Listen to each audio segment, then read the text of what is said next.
Por muito tempo eu me julguei. Por muito tempo eu me puni. Eu tive vergonha das minhas escolhas. Mas aí, de repente, eu entendi que eu estava indo contra tudo o que eu acreditava. Eu entendi que não importava o que eu fosse fazer, Deus sempre estaria comigo. Eu tive uma infância normal. Eu ia para a escola, eu tinha amigos, eu brincava. Mas foi na adolescência que eu comecei a sentir que eu era diferente. Eu não sabia como ou porquê, mas eu não achava que era igual às outras meninas da minha idade. Aquilo me consumia muito. Eu comecei a perceber que eu nunca estava feliz com nada. Foi quando uma amiga me convidou para frequentar a igreja que ela ia. Ela disse que lá tinha encontro de jovens e eu me sentiria muito bem. Ela não se enganou, não. Eu realmente me sentia bem demais. Desde a primeira vez que eu coloquei os meus pés lá, eu me senti bem. E foi lá que eu conheci o Fábio. Ele já frequentava os encontros há um bom tempo e nós nos aproximamos. Rita, eu queria saber de você se você gostaria de sair comigo um dia, sabe? Pra gente, não sei, sair tomar um sorvete. O que você acha? Sorvete? Como assim?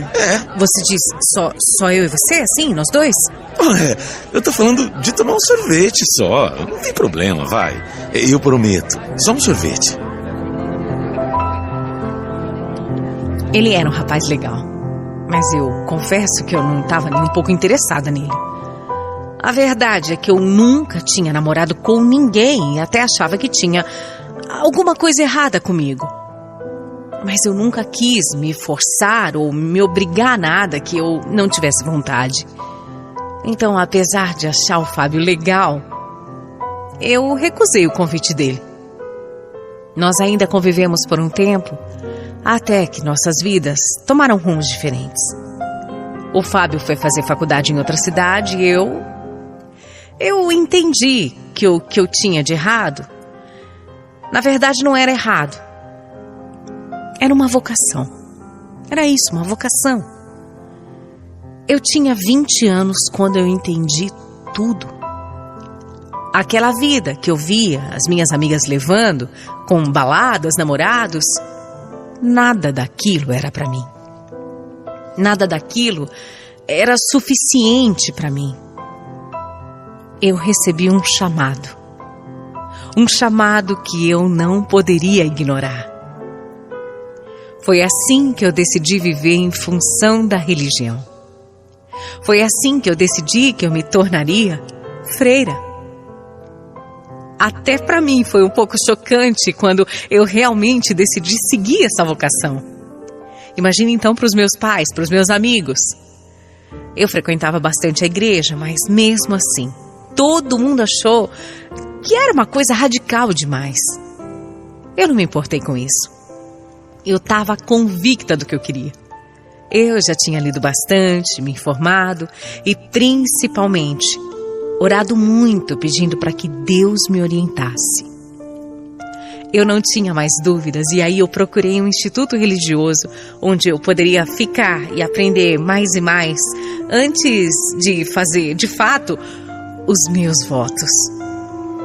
É que não é simples assim decidir ser freira de um dia para o outro, sabe?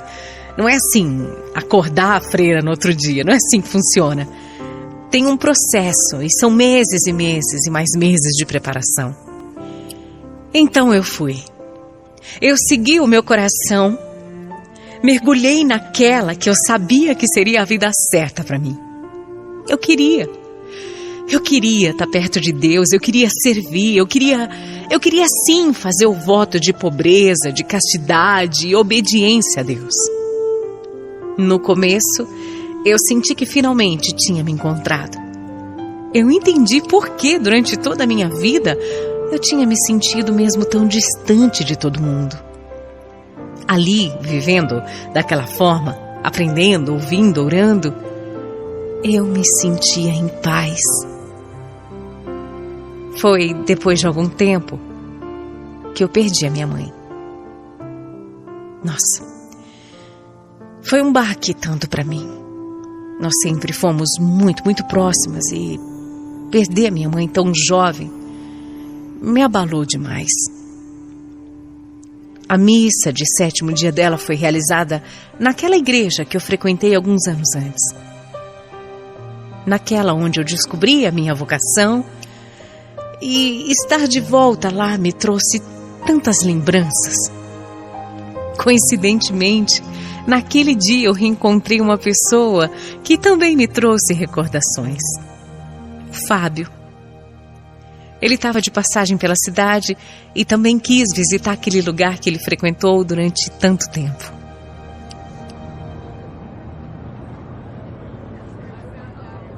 Rita, quanto tempo! Eu nem sabia que você... Bom... Pois é. Faz bastante tempo mesmo. A missa foi para sua mãe, é isso? Foi sim. Deus a levou para junto dele. Meus sentimentos, eu sinto muito mesmo. Eu vi que ele ficou totalmente constrangido de me ver ali e saber que eu já era uma noviça, mas foi muito bom reencontrar o Fábio. Conversar um pouquinho com ele me trouxe uma sensação gostosa, uma sensação boa. Por isso, foi uma surpresa e tanto, quando eu abri o meu e-mail depois de 2 dias e tinha uma mensagem dele. Eu não fazia ideia de como ele tinha conseguido o meu e-mail e, para ser bem sincera, eu quase não usava a internet. Na mensagem ele foi bem delicado, disse que gostou de me ver, que ficou surpreso pelo caminho que eu tinha escolhido seguir, mas que ele nunca tinha me visto tão iluminada, mesmo que aquele não tivesse sido um dia de felicidade para mim. Eu fiquei em dúvida se eu deveria ou não responder a mensagem dele, mas ele não tinha sido abusado e nem nada. Era um e-mail de um velho amigo e eu respondi agradecendo. Nós começamos a trocar mensagens bobas, falando do dia a dia, da vida, de espiritualidade também, de fé e de Deus. O Fábio também sempre foi muito religioso. Como eu disse, a gente tinha se conhecido no grupo de jovens da igreja. E isso, de alguma forma, aproximava a gente. Por algumas semanas, a gente se falou bastante. E nunca houve nada demais, nada. Eu segui com a minha vida de orações, de estudos, e ele seguiu com a dele. De repente, o Fábio parou de me mandar mensagens. E eu confesso que eu senti muita falta dele. Eu não deveria. Não deveria mesmo, mas até então eu imaginei que estivesse sentindo falta de um amigo. Uma pessoa querida, só isso. Então eu decidi ir atrás, perguntei se estava tudo bem e o motivo dele ter sumido assim. Mas foi aí que ele mudou. O Fábio falou que tinha se afastado porque não conseguia mais parar de pensar em mim e que ele sabia que isso não podia acontecer. Ele não foi rude, ele não foi grosseiro, pelo contrário, ele foi muito sensível e delicado, mas ler aquelas palavras me assustaram demais e eu achei melhor apagar o e-mail sem nem responder. Aliás, eu não respondi por meses. E ele também não falou mais nada. Eu imaginei que ele tivesse entendido que aquilo estava fora de cogitação. Mas mesmo deletando aquele e-mail, existem coisas que não são fáceis da gente deletar da cabeça, da mente. Eu confesso que mexeu demais comigo. E por mais que eu tentasse não pensar, eu não conseguia. A todo momento vinha a imagem do Fábio na minha cabeça e eu comecei a questionar a minha vocação. Não pense que foi algo rápido, fácil. Não, longe disso, foi difícil. Doído demais. Eu demorei meses pensando, conversando e pedindo conselhos até que eu vi, até que eu percebi que eu não poderia mesmo continuar. Foi uma dor para mim isso. Eu sofri demais na dúvida, na agonia, na angústia do que eu estava fazendo com a minha vida. Eu orei tanto, eu pedi tanto para Deus me ajudar e Ele me ajudou. Sim, Ele me ajudou. Ele mostrou que, apesar de tudo, a minha vocação, afinal, não era aquela. Depois de algumas semanas, quando eu já tinha conseguido digerir melhor tudo isso, eu mandei um e-mail pro Fábio, contando o que tinha acontecido comigo e que eu tinha desistido de ser freira.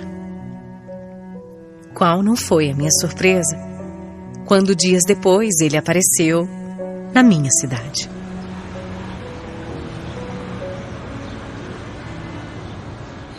Olha, para ser muito sincero, eu nem sabia se eu deveria vir, mas eu não aguentei. Quando eu recebi o seu e-mail, o meu coração disparou e... Fábio, eu acho que você entendeu tudo errado. Eu desisti de ser freira, mas eu não tô pronta ainda para um relacionamento. Mas não, eu juro que eu achei que... Você é uma pessoa muito especial, mas eu ainda tenho dúvidas dentro de mim, sabe? Eu ainda me sinto muito culpada, sabe, por tudo. Olha, Rita, eu não vou te pressionar mais. Eu acho que eu acabei entendendo tudo errado mesmo. Vamos fazer o seguinte, eu vou embora. Eu não devia ter vindo mesmo e pode ficar tranquila, eu não vou mais te procurar. Eu não vou mais ficar atrás de você, eu juro.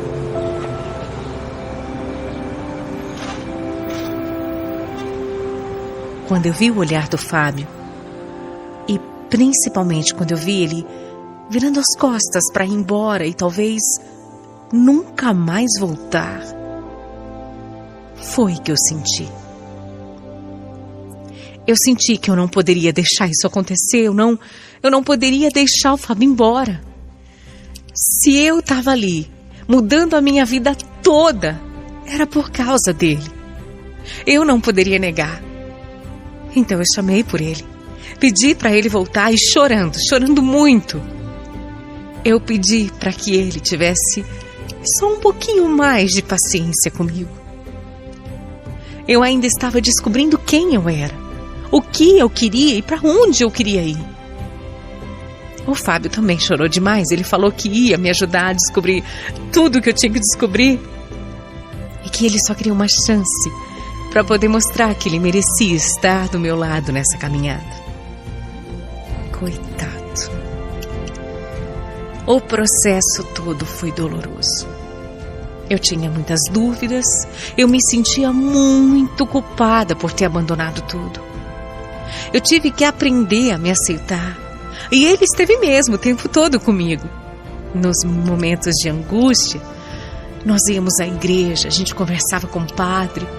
E foi assim que eu fui entendendo que eu poderia ser eu mesma. E assim eu poderia estar perto de Deus, sem precisar ser freira. Eu não podia me culpar por querer amar e ser amada por um homem. E é isso que fazemos até hoje. Nos amamos. Amamos demais, incondicionalmente e de uma maneira pura. O Fábio hoje é meu marido, meu melhor amigo, meu conselheiro, meu parceiro de vida.